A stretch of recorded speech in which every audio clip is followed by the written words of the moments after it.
बिस्मिल्लाहिर्रहमानिर्रहीम। अस्सलाम वालेकुम नाज़रीन, टॉक टुडे में खुश आमदेद। मैं हूं एहतशाम रहमान। नाज़रीन, अमरीका को अफगानिस्तान में इबरतनाक शिकस्त हुई और इस शिकस्त के असरात अब उनकी पॉलिसी से जाहिर होना शुरू हो गए हैं और नए नए इत्तेहाद पाकिस्तान और चीन के खिलाफ उभर कर सामने आ रहे हैं। गुज़श्ता रोज़ी अमरीका की सेनेट में एक बिल पेश किया जा रहा है जिसमें जिन जिन लोगों ने, जिन जिन कंपनीज ने तालिबान की सपोर्ट की, तालिबान की मदद की, उनके खिलाफ अमेरिका में पाबंदियां लगाने के हवाले से एक बिल पेश किया गया है और इस बिल के हवाले से भी काफी तजब्जुब का शिकार दिखाई दे रहे हैं अमेरिकी सेनेटर्स भी। एक तरफ भारत की सफारतकारी है और दूसरी तरफ पाकिस्तान की सफारतकारी है। भारत अमेरिका के बहुत करीब होते जा रहे हैं। नए इत्तेहाद बने हैं 4 ममालिक, जिनमें ऑस्ट्रेलिया भी शामिल है, जापान भी शामिल है, अमेरिका और भारत शामिल है। इनका मकसद यह है कि इलाके में चीन के बढ़ते हुए असरात को रोका जा सके, तालिबान के साथ उनके मरासिम को कम किया जा सके और नई पाबंदियां पाकिस्तान पर लगाई जा सके। अमेरिका को पाकिस्तान के खिलाफ बहुत ज्यादा गुस्सा है कि उसने तालिबान का साथ दिया, लेकिन अगर देखा जाए तो यह पाकिस्तान ही था जिसकी मिन्नतें और तरले किए गए अमेरिकन की जानिब से कि वो तालिबान के साथ पाकिस्तान जो है वो आगे आए और उनके साथ पैचअप करवाए अमेरिका का, और उनको अफगानिस्तान से पुरअमन इनखला के लिए जो पाकिस्तान ने किरदार अदा किया वो पूरी दुनिया के सामने है। लेकिन इसके बावजूद पाकिस्तान अमेरिका की आंखों में खटक रहा है। अमेरिका की पाकिस्तान से मुतालिक क्या पॉलिसीज हैं, क्या क्या नई साजिशें पाकिस्तान के खिलाफ तैयार की जा रही है भारत और अमेरिका और इसराइल की जानिब से, इस पर बात करेंगे मुल्क के मुमताज दिफाई तजज़ियाकार जनाब अब्दुल्ला हमीद गुल साहब से, जो हमारे साथ इस प्रोग्राम में टेलीफोन पर शरीक गुफ्तगू है। अब्दुल्ला हमीद गुल साहब, अस्सलाम वालेकुम, बहुत शुक्रिया आपका। वालेकुम अस्सलाम, बहुत शुक्रिया आपका। अब्दुल्ला गुल साहब, आपसे जानना चाहेंगे जो नई साजिशें पाकिस्तान के खिलाफ बुनी जा रही हैं अमेरिका, भारत और इसराइल की जानिब से, बिलखुसूस जो बिल लाया जा रहा है, इस्लाम दुश्मनी, पाकिस्तान दुश्मनी एक बार फिर खुलकर सामने आ गई है, क्या कहेंगे इस पर आप? देखें, जहां तक ताल्लुक है पाकिस्तान के खिलाफ दुश्मनी आ गई है खुल के। कब पाकिस्तान के खिलाफ दुश्मनी नहीं थी? जब कुरान मजीद कह देता है कि यहूद और नसारा तुम्हारे दोस्त नहीं हो सकते, तो फिर जाहिर है कुरान मजीद की बात को हम तस्लीम क्यों नहीं कर लेते? बेशक इसका मतलब है कि हमें पहले तो अपने ईमान को जरूर दोबारा देखना पड़ेगा। बाकी ये है कि ये डिप्लोमेसी होती है, इसके अंदर बहुत सारे अप्स एंड डाउन्स आते हैं। आप क्या चाहते हैं कि अमेरिका ये कहे कि हम लोग जलील हो गए, हम लोग वहां रुसवा हो गए, हम चंद नहत्ते लोगों के पास, जिनके पास ना हथियार उनके अपने थे, हमारे ही हथियार हमसे छीन के हम पर चलाए और हमें जो है वो हम भागने पे मजबूर कर दिया। तो ये वो बातें हैं जो जाहिर है वो एक सुपर पावर की हैसियत से, या कोई भी आज शख्स, आप मुझे बताएं कौन ऐसा शख्स है जो अपना गलती को तस्लीम करता है? हर कोई जो है वो, आप पाकिस्तान के सियासतदानों को देख लें, वो एक दूसरे के ऊपर ब्लेम गेम चलती है। इसी तरह से इंटरनेशनली ब्लेम गेम चल रही है। अब मसला ये है कि ये जो सेनेट में बिल पेश हुआ है, इसके 2 मुख्तलिफ पहलू हैं। एक पहलू ये है कि जिसको अभी मेरे ख्याल में मीडिया में नहीं डिस्कस किया जा रहा, और वो बड़ा अहम है, वो ये है कि ये बिल कहीं ऐसा तो नहीं कि अपने लोगों की तसल्ली और तशफ़ी के लिए जो है वो करवाया गया, क्योंकि 22 सेनेटर्स जिन्होंने ये बिल पेश किया है और इसमें मजीद भी लोग उसमें शामिल होंगे। लेकिन मकसद ये है कि अपने लोगों को बताने के लिए, क्योंकि मीडिया बहुत उनका बोल रहा था, इंटरनेशनल बहुत प्रेशर था, लोग जो है वो उनके मजाक बन रहे हैं, उनके कार्टून बन रहे हैं, तो ये बताने के लिए कि देखने जी हमने तो एक बिल पेश कर दिया, अब इस बिल को पास होना है और इसके ऊपर अमल दरामद होना एक और पहलू है। सही। दूसरा इसका यह पहलू है कि अमेरिका, जिसको अब हर फोरम पे चाइना जो है वो चैलेंज कर रहा है, और इसी वजह से क्वाड जो है वो ग्रुप जो है सामने नजर आया, जिसका भी आपने जिक्र फरमाया।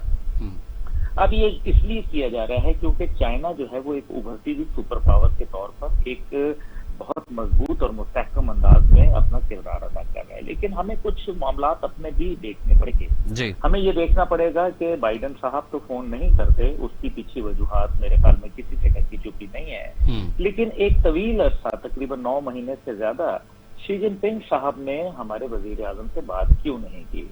क्या वजह है कि एक डिबेट चल रही है मीडिया के ऊपर भी और खुद एक सिफारतकारी के हवाले से भी, जिसके अंदर चीन की नाराजगी पाकिस्तान के हवाले से और मौजूदा हुकूमत और चीफ अथॉरिटी के हवाले से बहुत सारे सवालात। तो अब्दुल्ला गुल साहब, शी जिनपिंग साहब हमारी हुकूमत से क्यों नाला हैं, क्यों नाराज हैं? शी जिनपिंग साहब की बुनियादी वजह जो है वो है सीपैक के ऊपर पाकिस्तान का जो मौजूदा इस टाइम पे हुकूमती जो उनका एक अमल है। आपको पता है अब्दुल रज़ाक दाऊद साहब ने एक इंतहाई गैर जिम्मेदाराना बयान दिया, उसके बाद जो है वो मामला ठंडे हुए, फिर जनरल आसिम सलीम बाजवा साहब के हवाले से उनके तहफ़्फ़ुज़ात थे और फिर ज़ाहिर है उनकी रजा से मुझे इसमें कहने में कोई बिल्कुल फर्क नहीं पड़ता कि चाइना ने बाकायदा जो है वो इसके अंदर एक किरदार अदा किया जिससे जनरल आसिम सलीम बाजवा को घर जाना पड़ा। लेकिन अभी भी जो है वो मामलात जो है वो सुस्त रवि के शिकार है। चीन के ऊपर उनकी कंपनियों के प्रेशर हैं, उनके ऊपर उनके फाइनेंशियल इंस्टीट्यूशन के प्रेशर हैं। वो कह रहे हैं कि सीपैक का जो प्रोजेक्ट है और बेल्ट एंड रोड इनिशिएटिव है जिसके ऊपर बिलियंस ऑफ डॉलर जो है वो चाइना इन्वेस्ट कर चुका है, उसके अंदर अफगानिस्तान के अंदर एक बहुत बड़ा किरदार है क्योंकि अफगानिस्तान गेटवे है सेंट्रल एशिया का। जिस तरह से अफ्रीका के अंदर बाकायदा उन्होंने रिसोर्सेज को टैप किया है और मुख्तलिफ ममालिक के जो रिसोर्सेज थे, जो नेचुरल रिसोर्सेज थे, उनको चाइना ने खरीद कर लिया और इसी तरह से वो सेंट्रल एशिया में जाना चाहता है जहां दुनिया के 90% मादनियात मौजूद हैं। तो इसलिए चाइना के लिए तो डू एंड डाई का मामला है और जाहिर है उसके अंदर अगर हुकूमती रेड टेपिज्म का वो शिकार होंगे और फिर जो सिक्योरिटी के हवाले से जो कंसर्न यहाँ डेवलप हुए, आपको मालूम है कि शेख रशीद साहब ने पहले बयान दिया कि ये दहशतगर्दी नहीं है दासू वाला वाकया, जबकि चीनियों ने कहा कि ये दहशतगर्दी है। अगले दिन हमें तस्लीम करना पड़ा, जब उन्होंने शवाहिद पेश किए तो आपको तस्लीम करना पड़ा। इसमें देखिए बात यह है कि आप जो बड़ी ताकतें होती हैं उनके साथ आप लहतो लाल से काम नहीं लेते, आप उनके साथ स्टेट गुफ्तगू करते हैं, यही बात अमेरिका की भी। अच्छा अब्दुल्ला गुल साहब, कदा कलामी की माजत, आपने अपनी गुफ्तगू के आगाज में बिल्कुल दुरुस्त फरमाया कि कुरान पाक में वाज़ेह तौर पर फरमाया गया है कि यहूद और नसारा कभी भी हमारे दोस्त नहीं हो सकते। हमने देखा है इसमें कि इंडिया हो, इजराइल हो और अमेरिका हो, इन्होंने पाकिस्तान के खिलाफ हमेशा साजिशें ही की हैं। हमारी हुकूमत की जानिब से इस बात पर क्यों अमल नहीं किया जा रहा? कुरान पाक में वाज़ेह तौर पर इरशादात हैं, लेकिन आपने कहा कि शायद ईमान के अंदर कुछ कमी है। बिल्कुल हुक्मरानों के अंदर ऐसा दिखाई देता है कि वो फिर जो है वो अमेरिकन की तरफ जाने की कोशिश करते हैं। अपनी खारजा पॉलिसी के हवाले से अगर हम बात करें तो उसमें आपको क्या क्या झोल दिखाई देते हैं, किस किस्म की कमियां कोताहियां दिखाई देती हैं, और आप नहीं समझते कि हमारी खारजा पॉलिसी भी कुरान पाक की इन आयात को मद्देनजर रखकर बनाई जानी चाहिए? देखिए, हम इस्लामिक जमहूरिया पाकिस्तान है जिसको अंग्रेजी में कहते हैं ना, अ leopard can not hide it's spots. जो एक तेंदुआ होता है उसके जो धब्बे पड़े होते हैं जिस्म पे, वो छुपाए नहीं जा सकते। बिल्कुल सही। पाकिस्तान एक शेर है और अल्हम्दुलिल्लाह शेर के ऊपर जो उसका नक्शा बना हुआ है वो हम छुपा नहीं सकते। अब मसला ये है कि खारजा पॉलिसी के हवाले से देखा जाए तो आप ज्यादातर तो खारजी पॉलिसी बनाते हैं, आप तो मगरब को खुश करना चाहते हैं। आप एंटनी ब्लिंकन का अभी आज से तकरीबन कोई हफ्ता पहले जब उन्होंने बल्कि 1.5 हफ्ता पहले जब स्टेटमेंट दी पाकिस्तान के हवाले से, जिसमें बाकायदा एक डिक्टेशन दी गई और उसको अगर आप देख लें और उसके बाद वजीर आजम साहब की दुशंबे की स्पीच देख लें तो आपको पता चलेगा कि एंटनी ब्लिंकन साहब बोल रहे थे। इसलिए एब्सोल्युटली नॉट है या एब्सोल्युटली यस है, ये तो हमें फैसला करना पड़ेगा। अभी बहरहाल हम इस मामले को साइड पे रखते हैं, हम बात करते हैं खारजा पॉलिसी के ऊपर। खारजा पॉलिसी पे अगर आप गौर फरमाएं तो अभी वजीर जो खारजा हैं उनका बयान आया कि हम अमेरिका से दोबारा मामलात को सवार करने की कोशिश कर रहे हैं। तो बात यह है कि आपने सिफारतकारी रोकी क्यों थी जो आपको दोबारा सवार करने की पेश आई? आपको सिफारतकारी, आप तो अभी भी अमेरिका गए हुए थे, आप तो सब काम कर रहे थे। तो फिर सिफारतकारी के अंदर देखे ना, मैं यही आपसे गुजारिश पहले भी आपको गालिबन एक प्रोग्राम में मैंने आपसे कहा था जी कि वो लोग जो पाकिस्तान आए, जो उनको इनखला में मदद दी, जो 20,800 लोग 432 फ्लाइटों के जरिए पाकिस्तान आए, क्या किसी ने आपसे रिक्वेस्ट की थी? तो फिर आप जो है वो बेगानी शादी में क्यों दीवाने हो रहे थे? आपको किसने बोला था? और अगर वो लोग यहाँ आए थे और आपने उनको फैसिलिटेट करके पाकिस्तान से बाहर जाने के अंदर मदद दी और उनको यहाँ आपने मेहमान नवाजी की, गो के ये एक बहुत अच्छा इकदाम था, लेकिन उसके बदले में कुछ गिव एंड टेक होना चाहिए था। क्या उस टाइम पे हमारी खारजा पॉलिसी सो गई थी? क्या उस टाइम पे हमें FATF के ऊपर उनसे कुछ निगोशिएट करना चाहिए था?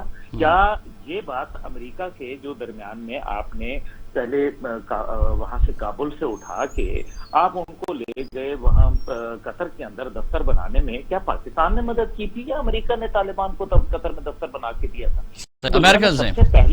दुनिया में सबसे पहले तो अमेरिकन ने तालिबान को दफ्तर भी बना के दिया और बाद में दोहा एग्रीमेंट को एक्सेप्ट करने का मतलब यह है कि उन्होंने तालिबान ये रिजीम तो सबसे पहले अब्दुल्ला गुल साहब पाबंदियां तो अमेरिकन को खुद अपने ऊपर लगानी चाहिए ना, कि तालिबान से बातचीत तो उन्होंने खुद शुरू की। कह रहे हैं कि इंडिविजुअल, जो आपने बयानिए में आपने बोला कि इंडिविजुअल्स और वो ममालिक जिन्होंने तालिबान को मदद की, ये बहुत खूबसूरत बात है। ये तो अमेरिकनों ने लाख रुपए की बात कही है। अब उसकी वजह यह है कि अमेरिका ने 780 मिलियन $, ये उनकी वेबसाइट पे मौजूद है, जिसमें उन्होंने ये एतराफ किया कि हाँ, हमने तालिबान को जो कंटेनर हम पाकिस्तान के जरिए जो भेजा करते थे अफगानिस्तान के अंदर, वो कंटेनरों की मद में फी कंटेनर जो है हमने $2000 जो है वो तालिबान को दिए। तो सबसे बड़ी जंग को फंड तो आपने खुद किया। आप क्या बात कर रहे हैं? आप ये बताइए कि $2.26 ट्रिलियन जो उन्होंने खर्च किए, जिसका वो एतराफ कर रहे हैं अफगानिस्तान के अंदर, उसके अंदर $700 मिलियन टोटल अफगानिस्तान का खर्च हुआ। तो बाकी पैसा कहाँ गया? करप्शन की नजर हो गया। आज जनरल मार्क मिली जो है वो क्या कह रहे हैं? अशरफ गनी हेलीकॉप्टर में भर भर के ले गए डॉलर्स। वो भी, और नारकोटिक्स ट्रेड कहां से बढ़ गया? Exactly. आप बताइए कि जब खुद इंटरनेशनल रिपोर्ट थी, आज मेरी इटली के सफीर से मुलाकात थी और उसके अंदर बड़ी अहम गुफ्तगू हुई।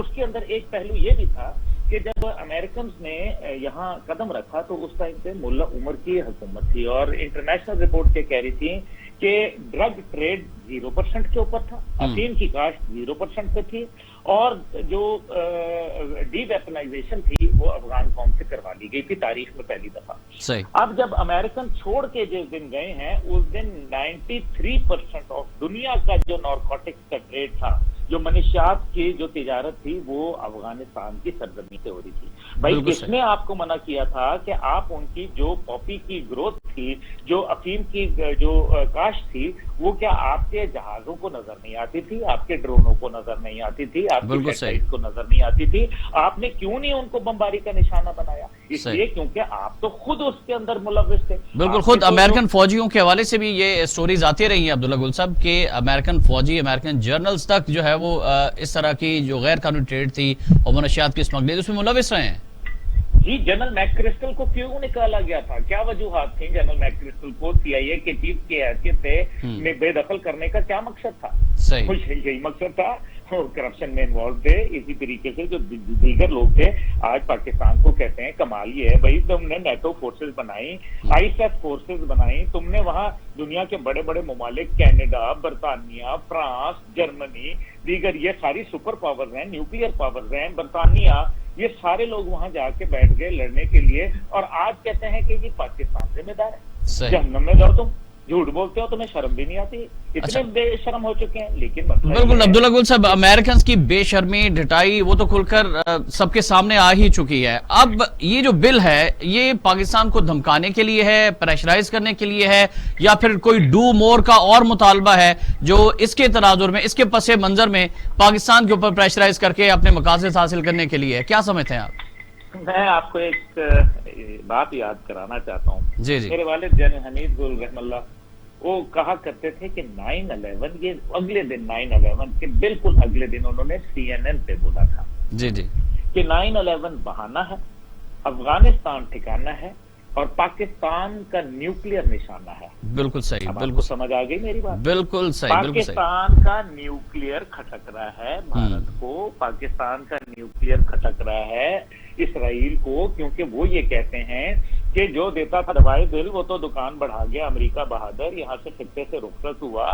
अब हमारा तो पाकिस्तान जो है जीना हराम कर देगा, क्योंकि न्यूक्लियर रियासत है, आलम इस्लाम की वाहिद सुपर पावर है। अब ऐसी सूरत हाल के अंदर उनको खतरात है। देखें, इसराइल के अंदर बकायदा उनकी मजहबी किताबों में लिखा है कि एक आग की दीवार होगी और जेरूसलम को जो है वो चारों तरफ से घेर लेगी, और आग की दीवार तो न्यूक्लियर क्रिएट करता है और न्यूक्लियर पाकिस्तान के पास है। हिंदुस्तान को मौत पड़ी हुई है, क्योंकि हिंदुस्तान ये सोच रहा है कि जो उनका objectives higher than their life जो थे अफगानिस्तान में, वो तो नीस्तो नाबूद हो गए तालिबान की हुकूमत आने से। अब उनको जो है वो मौत पड़ी हुई है। अब मसला ये है कि वो ये कहते हैं कि पाकिस्तान जो है वो उसको डीन्यूक्लियराइज किया जाए, पाकिस्तान की किसी तरीके से सैंक्शन लगा के कोई, आप देखें इससे नतीजा क्या निकलेगा। तो IMF के जरिए से, FATF के जरिए से भी पाकिस्तान पर दबाव डालने की कोशिश मजीद की जा सकती है, पाकिस्तान को मईशत के हवाले से कमजोर करके और दबाव डालकर भी आप समझ सकते हैं कि वो इस तरह के अपने नापाक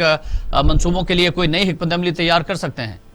देखें, आसिफ जरदारी साहब जब सदर पाकिस्तान थे तो कहते थे कि $100 बिलियन जो है वो देंगे। आपको याद होगा मेमो गेट स्कैंडल। जी जी बिल्कुल, माशाल्लाह बड़े सहाफी हैं।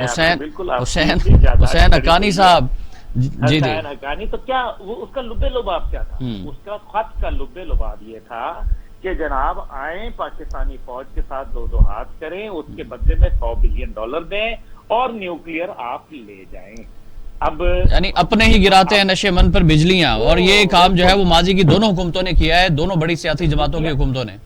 अब मसला ये है कि ये न्यूक्लियर जो है ये खटक रहा है। अब वो पाकिस्तान को मुआशी तौर पर इस हाल में लेके आना चाहते हैं जहां डॉलर की जो है वो डबल सेंचुरी हो जाए, जहां पाकिस्तान की मईशत जो है वो बिल्कुल बुरे हाल हो जाए, और पाकिस्तान जो है वो आखिर कहे कि रोटी अच्छी है या न्यूक्लियर बम। तो ये है असल कहानी इसकी, वरना कोई ऐसी बात नहीं है। उनको मतलब आर्म ट्विस्टिंग जो है वो शुरू हो चुकी है अमेरिकन की जानिब से इस शिकस्त के बाद, और पाकिस्तान को मजीद उसके गिर्द घेरा तंग करने के लिए अब देखें 4 ममालिक का इत्तेहाद बन गया। अमेरिका में जब नरेंद्र मोदी जाता है तो फिर वो दोबारा जप्पी डालने की कोशिश करता है जो बाइडन से, लेकिन जो बाइडन को भी उसके समय, लेकिन इसके बावजूद भी ये सारे लोग जो है वो पाकिस्तान दुश्मनी में, इस्लाम दुश्मनी में एक साथ हैं, इकट्ठे हो रहे हैं। इनमें ऑस्ट्रेलिया भी शामिल हो गया, जापान भी शामिल हो गया। तो अब हमारी खारजा पॉलिसी जो है उसकी ऊपर काफी उंगलियां उठ रही हैं। आपने भी काफी तनकीद की है। शाह महमूद कुरैशी साहब, आप समझते हैं कि सही तरह से परफॉर्म नहीं कर पा रहे? तो आप क्या बात कर रहे हैं? शाह महमूद कुरैशी साहब, आपको मैं याद करा दूं, मुझे तो याद है सब जरा। ये शाह महमूद कुरैशी साहब वही नहीं थे जो कहीं पीपल्स पार्टी के अंदर वजीर थे, और जो ये कहते थे जब ड्रोन हमलों की इजाजत दी गई और उसकी कंटिन्यूटी की इजाजत दी गई, तो क्या वजीर खारजा उस टाइम पे कहीं शाह महमूद कुरैशी साहब तो नहीं थे? बिल्कुल, हमें याद है सर, जब हिलरी क्लिंटन साहबा के साथ ये हाथ भी मिलाया करते थे और उस पर बड़ी तनकीद भी हुई थी। जी जी जी जी। तो शाह महमूद कुरैशी साहब देखें, 2-3 हमारी ओहदे हैं जो बड़े मंजूर नजर होते हैं मगरिब के। एक वजारत खजाना, जो मेरा नहीं ख्याल कि कभी भी पाकिस्तान के कंट्रोल में रही, दूसरी जो है वो वजारत आपकी खारजा, और तीसरी जो है अब कुछ अरसे से वजारत दाखिला जो है वो आपके बहुत मंजूर नजर लोगों को मिलती है।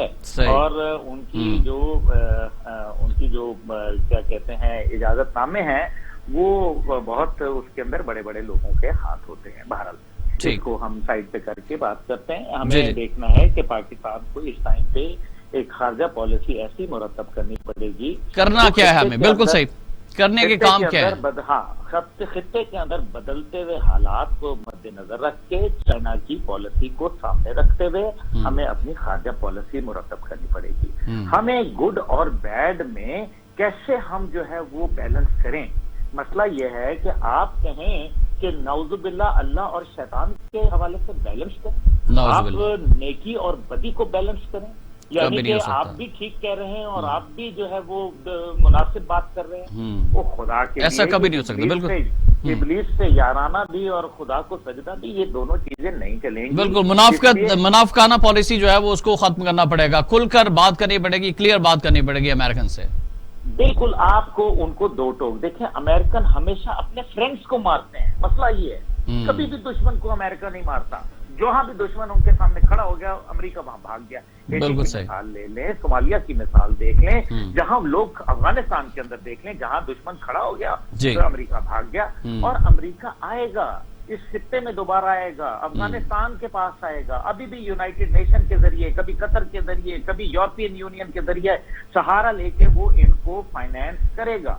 और उसके बाद दहशतगर्दी चाहे जो जंग, वो उससे कोई पूछे तो सही कि यार तुम दहशतगर्दी की जंग लड़ने आए थे, तुम्हारे होते हुए दाइश जो है, तुम कहते थे, तुम्हारे जनरल मलन कहते थे, तुम्हारे जनरल मैक्रिस्टल कहते थे, तुम्हारे जो है वो जनरल मैकेंजी कहता था, सारे क्या कहते थे कि हमने दाइश को एलिमिनेट कर दिया है, तो सही। दाइश तो मौजूद है। तो तुम बताओ कि तुम कहाँ गए, कहीं नहीं, क्या लाए, कुछ नहीं। मसला ये है कि तुम अपनी जो गुनाह है और जो सही। तुम्हारी अपनी बदकारियां और तुम्हारी अपनी कमजोरियां और तुम्हारी अपनी नाकामियां और बिल्कुल सही। जो नाकारा पॉलिसियां जो हैं उसका मलबा पाकिस्तान। बिल्कुल सही। अब्दुल्ला गुल साहब, आपके कीमती वक्त का बहुत शुक्रिया। गुफ्तगू का निचोड़ ये है कि हमें अपनी खारजा पॉलिसी को असर नौ उसका जायजा लेना पड़ेगा। इस्लामी कवानीन और कुरान के मुताबिक जो है वो आलमी जो अपनी पॉलिसी है, खारजा पॉलिसी है, उसको मुतय्यन करना पड़ेगा। मुनाफिकाना पॉलिसी छोड़ना पड़ेगी। और चीन जो हमारा सबसे बेहतरीन दोस्त है, उसको जो हमने नाराज किया है अपनी पॉलिसीज की वजह से, चीन से ताल्लुकात को मजबूत बनाना पड़ेगा ताकि हम अमेरिका का, इंडिया का और इसराइल की साजिशों का मुकाबला कर सके। अब्दुल्ला गुल साहब का एक बार फिर शुक्रिया। एक ब्रेक पर जाने नाज़रीन, ब्रेक से वापस आएंगे तो बात होगी बढ़ती हुई महंगाई के हवाले से। हमारे साथ रहिएगा।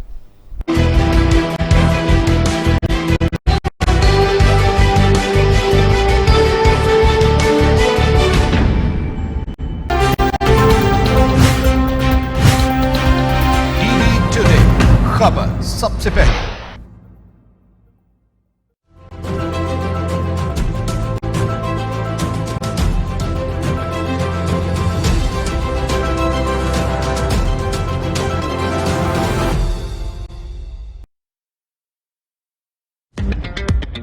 निम्रा, काफी टाइम हो गया, घर चले? लेकिन पैसे तो सारे हमने शॉपिंग पर खाने पे लगा दिए और पी कार्ड भी चल रहा है। Because no worries, my lift है ना। माई लिफ्ट, आसानियों का सफर। Time is everything. Remember the 3 seconds formula while traveling on national highways and motorways. You can easily avoid accidents by keeping a safe distance from the next vehicle by following the 3 seconds formula. While traveling on national highways and motorways, your vehicle should be at least 3 seconds away from the next vehicle. Remember that if the next vehicle suddenly applies brakes, you will need 1.5 seconds to take immediate action. And the next 1.5 seconds will be needed to stop the car. And if the distance is less than 3 seconds, dangerous accidents may happen. But you can avoid this by following the 3 seconds formula. Target any tree, electric poles or milestones while traveling on national highways and motorways. As soon as the next vehicle from you reaches this target, start counting 2001, 2002, 2003. If you reach the target before the end of 2003, it means that your distance is not safe. So slow down your vehicle and increase the distance. Now you are at a safe distance. If the weather is unfavorable, increase a second. And if you are in a jeep or a bigger vehicle instead of a car, increase another second.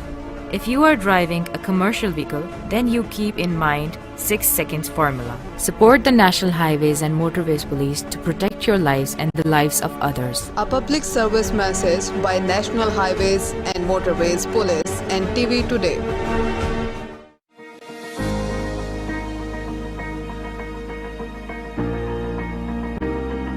मेरा नाम शेर आलम है और मैं लाहौर पुरानी अनार गली में रहता हूँ। मैंने अपनी वैक्सीनेशन करवा ली है। बाकी दोस्तों से भी गुजारिश है कि वो भी अपनी वैक्सीनेशन करवाएं। मेरा नाम मोहम्मद तारक है, मैं लाहौर का रहशी हूँ। मैंने वैक्सीन करवा ली है, आप भी करवा लें। मैं ज़ीशान लाहौर का रहायशी हूँ। मैंने कोरोना वैक्सीन करवा लिया है और आप भी कोरोना वैक्सीन लाजमी करवाएं। मैं लाहौर का रहायशी हूँ और मैं रिक्शा ड्राइवर हूँ। मैंने वैक्सीन लगवाई है और आप भी वैक्सीन लगवाएं। अपना भी ख्याल करो, दूसरों का भी ख्याल रखें। मेरा नाम मोहम्मद रमज़ान है, मैं लाहौर का रहायशी हूँ और ये जूस कॉर्नर चला रहा हूँ।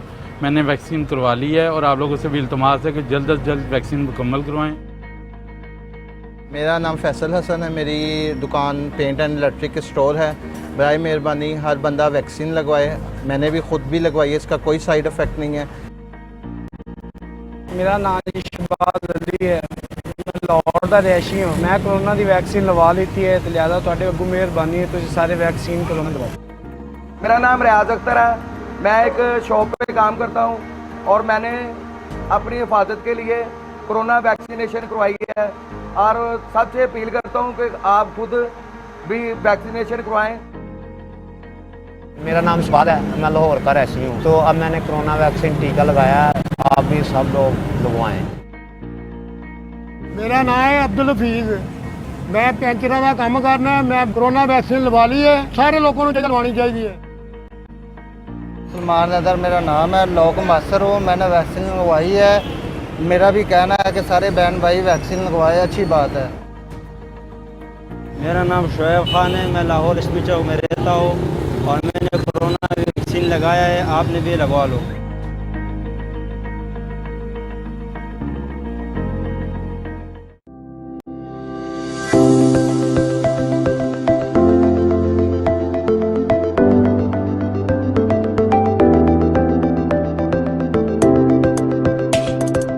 इस वक्त पाकिस्तान में बिजली की कीमतें पूरी दुनिया से ज्यादा है। आज 110-15 रुपए की चीनी हो चुकी है। ऊपर से लेके नीचे तक ये पूरी की पूरी कौम बिल्कुल करप्शन ज़दा है। सारे सियासतदान दूध के धुले। सियासत में लोगों ने आने के बाद किया क्या? हम आप प्रायोरिटी नंबर 1 कभी नहीं रहे। कौन सा ऐसा लीडर है जो मौजूदा हालात से पाकिस्तान को निकाल सके? किस तरह कीमतों को कंट्रोल किया जा सके? जब नाकामी हुई अपनी पॉलिसीज की वजह से तो इल्जाम ब्यूरोक्रेसी पे डाल देते हैं। ये बड़े बड़े लोग इंटरकॉन में बैठते हैं, बड़े बड़े होटलों में बैठते हैं, 500 रुपए का चाय का या कॉफी का कप लेते हैं और चुस्की लगाते हैं, कहते हैं गरीब नाल बड़ा जुल्म हो रहा है जी। लोगों ने खुदकुशियां की, अपने बच्चे मारे कि जी वो दूध मांग रहे थे, मेरे पास पैसे नहीं। इस मुल्क में जमहूरियत है और जमहूरियत किसी की खाना जागीर नहीं है। एक एक इजलास पर करोड़ों रुपए खर्च होते हैं तो अवाम के खर्च होते हैं। आपके जितने एहतसाब के इदारे हैं इंक्लूडिंग FIA, एंटी करप्शन, सब ने उनसे जो है एक अलग सलूक की है, जो आम मुल्जिम या मुजरिम है उससे अलग सलूक की है।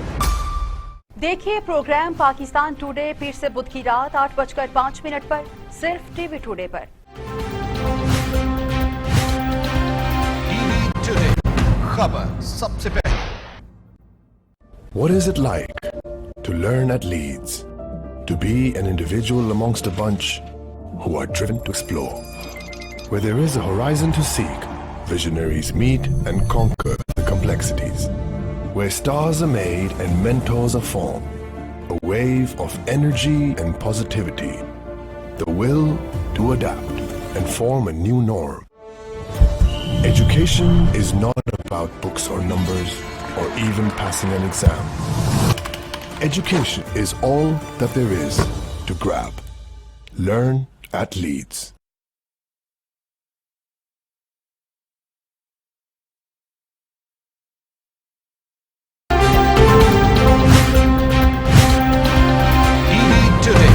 खबर सबसे पहले।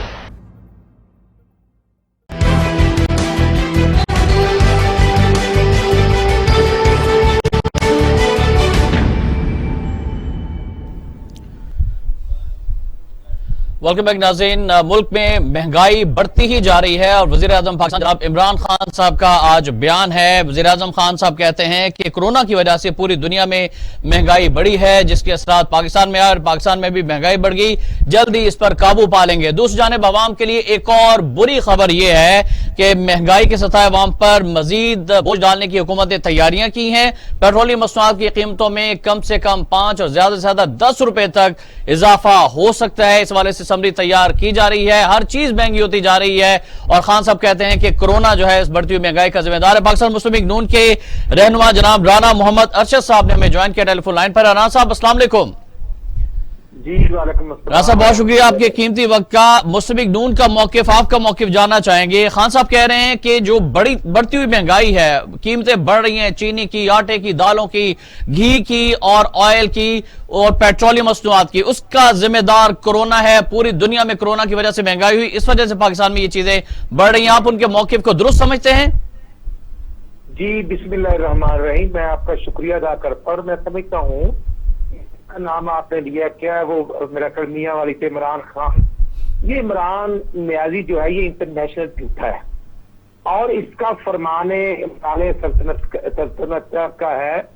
ये कहता था कि जब 1 रुपया डॉलर महंगा होता है तो वजीर आजम चोर होता है। अब डॉलर 103 रुपए का हमने दिया तो आज डॉलर 172 रुपए का हो गया है जी, और रोज बढ़ रहा है। और मजीद बढ़ता जा रहा है। इसमें कोई और मुलवस नहीं, ये अली बाबा 40 चोरों का टोला और सरगना इमरान न्याजी है। आज अवाम का जीना दुपर हो चुका है और मैं समझता हूं कि इमरान न्याजी अपने नाअहली को छुपाने के लिए दूसरों के माथे पर जो इल्जामात लगाने की नाकाम कोशिश कर रहा था, आज वो एक्सपोज हो चुका है। चौथा साल का आगाज हो चुका है। 3 साल में इमरान न्याजी ने क्या दिया? आज मियां मोहम्मद नवाशी साहब ने फैसलाबाद डिवीजन से खिताब करते हुए जो कहा जी, मियां नवाशी साहब का जो बयानिया है, वोट की इज्जत, आइन की बालादस्ती, 22 करोड़ आवाम के हक का तहफ़्फ़ुज़ और वो पुराना पाकिस्तान जिसमें 100 रुपए की 2 किलो चीनी मिलती थी, वो पुराना पाकिस्तान जिसमें कैंसर और हेपाटाइटिस और डेंगू के मरीजों को मुफ्त इलाज मियां शबाशी साहब करते थे। आज आप ये अंदाजा कर लें कि 125 रुपए का जो पेट्रोल है, जो $74 फी बैरल भी अगर रेट है तो उसके लिहाज से तो 80 रुपए के करीब होना चाहिए, लेकिन 40 रुपए फी लीटर इन्होंने लेवीज और दूसरे टैक्स लगाए हुए हैं, जिससे अरबों रुपए आवाम की डाका मारा जा रहा है। पिछली डेट का आप देखें कि जो पेट्रोल की कीमत में इजाफा हुआ है जी, वो ओगरा ने तो 1 रुपए की समरी मूव की और ये बादशाह सलामत अजीब मंतक है कि ओगरा 1 रुपए की सिफारिश करता है तो इन्होंने 5 रुपए पेट्रोल फी लीटर। राना साहब, खान साहब कहते हैं कोरोना है, लेकिन दूसरी जानिब IMF से हमने एक और किस्त भी लेनी है और IMF की जानिब से ये शर्त रखी गई है कि आपने चीनी, आटा, दाल, बिजली पर सब्सिडी खत्म करनी है। अवाम की चीखें निकल गई हैं राना साहब, अवाम रोने पर मजबूर हो गए हैं। जितने टैक्सेस लगा दिए गए, कम से कम 1500 रुपए तो बिजली के बिल पर हर गरीब आदमी को टैक्सेस देने पड़ते हैं। तो बताइएगा कि कौन निजात दिलाएगा इस बढ़ती हुई महंगाई से अवाम को? ओके, शाम साहब, मियां नवाशी साहब के दौर में 2500 रुपए की DAP की बोरी थी, 500 रुपए सब्सिडी मिलती थी जी। आज 7000 रुपए की DAP की बोरी हो चुकी है। मियां नवाशी साहब के दौर में पुराने पाकिस्तान में 5 रुपए 35 पैसे का बिजली का यूनिट मिलता था एक जिम्मेदार को, और आज वो 15 रुपए से ज्यादा उसका रेट हो चुका है और वही यूनिट 7 बजे से लेकर 11 बजे तक 26 रुपए में जिम्मेदार को मिल रहा है। और आप ये बताएं कि तेल महंगा, पेट्रोल महंगा, 16 दफा ये मेडिकल की कीमतों में इजाफा कर चुकी है। कोविड जिम्मेदार नहीं, हकीकत में जो 25 जुलाई 2018 को आपके सिस्टम को अपनी नींद सुलाकर ये कोविड-18 की शक्ल में इमरान न्याजी ही पाकिस्तान की तरक्की को खा गया है।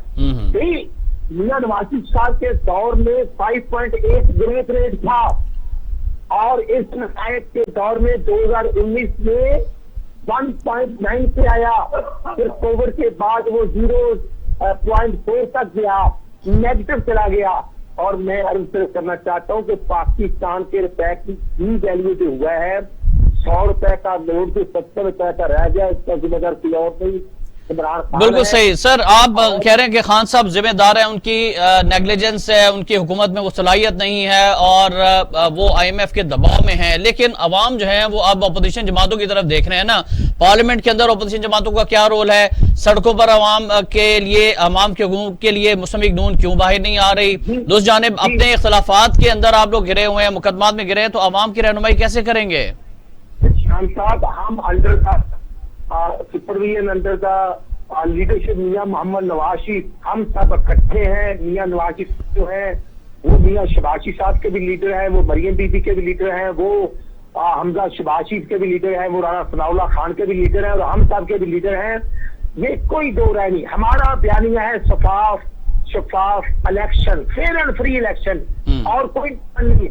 और जो मियां शबाशी साहब ने 2019 में जो पार्लियामेंट के इजलास में कहा था कि मुसाके मशीयत करें, डॉलर को कंट्रोल करें, महंगाई को कंट्रोल करें, तो ये नलायकों ने कहा हमसे NRO मांगते हैं। इमरान न्याजी, तुमसे किसने NRO मांगा? तुमने NRO अपनी हकीकी सिस्टर को दिया 2004 से, उसके अरबों रुपए के जो प्रॉपर्टीज न्यूयॉर्क में निकली आपने उसको एनआरओ दिया, आपने जहांगीर तरीन को एनआरओ दिया, और हकीकत में आपने खुद एनआरओ लिया। अब इमरान न्याजी एक्सपोज हो चुका है। आप देखिए नवाज शरीफ साहब के दौर में 4 रुपए की रोटी थी, आज 12 रुपए की रोटी हो चुकी है, 15 रुपए का नान भी है। और सरिया जो मियां शबाशी साहब और नवाशी साहब के दौर में, वो आप ये देखें कि जो 65 से 70 रुपए किलो था, 200 रुपए किलो क्रॉस कर चुका है। सीमेंट की बोरी 450 रुपए की थी, वो भी 700 रुपए में पहुंच चुकी है। अली बाबा 40 चोरों ने। अच्छा, इसमें राणा साहब, इसमें कोई जो है वो इबाम नहीं है। बिल्कुल अगर फेयर एनालिसिस किया जाए तो आप बिल्कुल दुरुस्त फरमा रहे हैं कि आज से 5 साल पहले जहां का पाकिस्तान था, जो पुराना पाकिस्तान जहां पर कीमतें थी, आज उससे डबल ट्रिपल रेट आगे जा चुके हैं। हुकूमत की जानिब से यह कहा गया कि हम गरीब आवाम को घर देंगे और दूसरी जानिब 20 लाख रुपए तक कर्जा देंगे, लेकिन आप बिल्कुल दुरुस्त फरमा रहे हैं कि जो सीमेंट की बोरी है, जो हमारी कंस्ट्रक्शन इंडस्ट्री है, वो इतनी ज्यादा अशिया महंगी हो चुकी है कि एक गरीब आदमी 20 लाख रुपए में जमीन खरीदे या फिर घर बनाए, वो कैसे घर बनाएगा? ये तमाम के तमाम जो दावे हैं, आप इस पर भी जरा फरमाइएगा कि हुकूमत जो है वो दावे तो बहुत करती रही, लेकिन उसको अमली शक्ल क्यों नहीं दे सकी? श्याम साहब, मैं आपके टीवी चैनल का शुक्रिया अदा करता हूँ। इमरान खान ने खुद कहा था 1 करोड़ नौकरी, मेरे भाई 2.5 करोड़ लोगों को बेरोजगार कर दिया।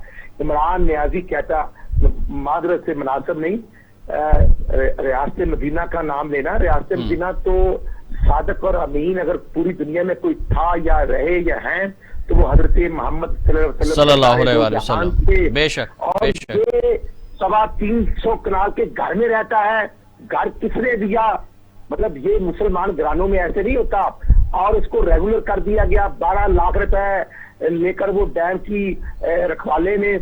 मैं समझता हूँ कि आज पूरे पाकिस्तान में इंक्रोचमेंट के नाम पर लाखों लोगों के घर गिरा दिए गए। 50 लाख इन्होंने घर देने थे, तो एक घर भी ये चौथे साल में एक घर किसी को नहीं दे सके। एक्सपोज हो गए हैं। मेरे मुल्क की तरक्की कहां पर गई? अच्छा, वो तो राणा साहब बिल्कुल एक्सपोज हो गए, लेकिन बात नहीं करना चाहते जी। आज इससे इंडियन प्रेसिडेंट बात नहीं करना चाहते। आज ये मेरे एटमी पाकिस्तान की तौहीन है। कहां इंडियन प्रेसिडेंट या प्राइम मिनिस्टर चलकर आते थे? अल्हम्दुलिल्लाह मियां नवाज शरीफ की क़यादत में 28 मई 1998 को पाकिस्तान एटमी ताकत बना और पाकिस्तान एशियन टाइगर बन रहा था। मेरे पाकिस्तान को नजर लग गई। मैं समझता हूं जो 80,000 पाकिस्तानी दहशतगर्दी में शहीद हुए, तो 10,000 से ज्यादा अफवाज पाकिस्तान के बहादुर बेटे शहीद हुए। बिल्कुल सही, वो तो पूरी कौम जो है वो उन शोहदा को सलाम पेश करती है। लेकिन जिस तरह से वाजपेयी और यहाँ पर नरेंद्र मोदी आए थे, उस पर तो काफी एतराजात भी उठाए जाते हैं ना मियां साहब के ऊपर कि वो किस तरह से पाकिस्तान के मुफादात का सौदा किया गया। ये एक अलग बहस है। शाम साहब, ये न्याजी जब कौमी असम्बली में कहता है कि मोदी मेरा फोन नहीं सुनता, तो मेरे 22 करोड़ आवाम की तहीन होती है। मेरे एटमी पाकिस्तान रखने वाले पाकिस्तान की तहीन है। प्राइम मिनिस्टर पूरे पाकिस्तान का प्राइम मिनिस्टर होता है। हमें मोदी को फोन करना भी नहीं चाहिए ना। जी, हमें करना भी फोन नहीं चाहिए। आज राणा साहब मेरी रहनुमाई फरमाइएगा, इल्म में इजाफा फरमाइएगा। जो इत्तेहाद बना था ऑपोजिशन जमातों का, वो इसी मकसद के लिए बना था ना कि अवाम को महंगाई से निजात दिलाएंगे, हुकूमत की गलत पॉलिसियों से निजात दिलाई जाएगी। लेकिन मुझे तो वो कहीं इत्तेहाद दिखाई नहीं दे रहा। तितर बितर है, मुंतशिर है। खुद मुस्लिम लीग नून के अंदर जो है वो मुख्तलिफ भांत की बोलियां बोली जा रही हैं। कोई मुझे बताइएगा कि कौन है जो आगे आएगा, जो लीड करेगा? हमने नहीं देखा कोई मिलियन मार्च नून लीग की जानिब से ऐलान किया गया हो बढ़ती हुई महंगाई और सुनामी के खिलाफ। जी श्याम साहब, आप देखिए संडे को मियां मोहम्मद शबाशी साहब सदर पाकिस्तान मुस्लिम लीग ने रावलपिंडी में जलसा किया और हमने 16 अक्टूबर को फैसलाबाद में राणा सनाउल्लाह खान साहब के शहर में पीडीएम का जलसा हो रहा है। तारीखी जलसा होगा इंशाल्लाह। महंगाई, बेरोजगारी, लाख कानून के खिलाफ हम अल्हम्दुलिल्लाह हम कानून के दायरे में रहकर रोडों पर हैं। असेंबलियों के अंदर हम महंगाई के खिलाफ सरापा हैं। आज भी कौमी असम्बली में, आज भी सिपाही असम्बली में जो मैं समझता हूँ बात हुई है। लेकिन हम इमरान न्याजी नहीं है कि हम शहरों का घिराव करें, हम रोड ब्लॉक कर दें। हम तब लाहौर को ब्लॉक किया था तो एक मासूम बच्चा शादरे शौक में एम्बुलेंस में अल्लाह को प्यारा हो गया था। इमरान नियाजी पाकिस्तान के में रहते हुए जिसके दिल जलाता था, हमने गिराव नहीं कभी किया, लेकिन हम आइन के भी रखवाले हैं और अफवाज पाकिस्तान के बहादुर बेटे जो बिल्कुल सही। आप समझते हैं खान साहब कह रहे हैं कि कोरोना की वजह से महंगाई हुई है या फिर IMF के जो जेर असर है हम महंगाई उसकी वजह से हो रही है, वो पॉलिसीज हैं, वो प्रेशर है। कोरोना से इन्होंने गेन किया है, अरबों रुपया कमाए हैं। आप अगर कंपैरिजन करेंगे तो IMF से ज्यादा जो उनको सपोर्ट मिल गई है कोरोना की वजह से, अरबों रुपए। पहले वो राजा आमिर कियानी ने अरबों रुपए मेडिसिन महंगी करके कमा लिए, उसको फारिग किया, नायब ने टेकअप किया तो उसको PTA का सेक्रेटरी जनरल लगा दिया। फिर WHO से एक डॉक्टर जफर मिर्जा आया, उसको मिनिस्टर लगाया, वो कोरोना के अरबों रुपया खा गया। अब इमरान नियाजी ने अपने जाती फैसल सुल्तान को फेडरल मिनिस्टर की सीट पे भर्ती कर लिया है। ये क्या बात है? कभी वो जुल्फी बुखारी अरबों रुपए रिंग रोड के डाका मार के भाग गया है, ये अली बाबा 40 चोरों का टोला है। इंशाल्लाह वक्त आ गया है मियां नवाज शरीफ की और शहबाज शरीफ की क़यादत में। हमने आज पंजाब की 9 डिवीजनों का जो प्रोसेस था अल्हम्दुलिल्लाह मुकम्मल किया है, जिसको राणा सनाउल्लाह खान साहब ने होस्ट किया है और इंशाल्लाह अब नेक्स्ट। अच्छा राणा साहब, जो लंदन वाला मामला हुआ, शहबाज शरीफ साहब को क्लियरेंस दी गई, उनकी फैमिली को क्लियरेंस दी गई, इस पर हुक्मरान जमात के तर्जुमान जो हैं वो बड़ी लहदे कर रहे हैं और ये कह रहे हैं कि ये सब झूठ बोल रहे हैं मुस्लिम लीग नून वाले, हमें अवाम को गुमराह किया जा रहा है। क्या कहेंगे इस पर आप? शाम साहब, इनको शर्म आनी चाहिए। और ये लोटे इंटरनेशनल लोटे, ये फवाद चौधरी किधर था? कभी ये काफली का तर्जमान, कभी ये मुशर्रफ का तर्जमान और कभी ये पार्टी का तर्जमान और आजकल PTI में है। ये लोग तो मुफाद परस्त हैं, मुनासिब नहीं। जो इसके अंकल जब माशाल्लाह एक अच्छी पोस्ट पे थे हाई कोर्ट में, तो ये क्या करता था फवाद चौधरी? और ये झूठे हैं। जब आपका जो डिपार्टमेंट है वो टेकअप करता है, लेटर देते हैं, PM हाउस के लेटर जाते हैं वहां पर, और वहां की मैं समझता हूँ कि कोर्ट ने जो डिसीजन दिया है, अदरवाइज तो वो मैं समझता हूँ कि नेशनल एजेंसी जो है वो 6 साल का रिकॉर्ड चेक करती है, लेकिन शरीफ फैमिली का 20 साल का रिकॉर्ड चेक किया गया। सही। वहाँ बाबा डैम वाले नहीं है, वहाँ मलिक अरशद नहीं है, वहाँ कोर्ट कानून के मुताबिक काम करती है। अल्हम्दुलिल्लाह मियां शहबाज साहब, सुलेमान शहबाज और शरीफ फैमिली को वहाँ पर अल्लाह ताला ने सुरखरू किया है। बिल्कुल सही। तो अब ये सुरखरू हो गए हैं, तो वो हुकूमत ये कह रही है राणा साहब कि अब मियां साहब भी वापस तशरीफ ले आए, सलमान शहबाज साहब भी वापस तशरीफ ले आए, क्योंकि वो तो इंटरनेशनल। आप लिख लें, बहुत जल्द आएंगे मियां नवाज, इसी साल वापस आ जाएंगे इंशाल्लाह। बहुत शुक्रिया आपका। राना अर्शद साहब, रहनुमा पाकिस्तान मुस्लिम लीग नून, हमारे साथ गुफ्तगू कर रहे थे और उनकी गुफ्तगू आपने मुलाहिजा फरमाई। नाज़रीन, इस दुआ के साथ कि अल्लाह ताला पाकिस्तान का हामी और नासिर हो और अवाम की तमाम मुश्किलात जो हैं वो ख़त्म हो, अवाम को सुख का सांस मिले, महंगाई से निजात मिले और पाकिस्तान का अल्लाह ताला हामी और नासिर हो। शाम रहमान को इजाज़त दीजिएगा। अल्लाह हाफ़िज़।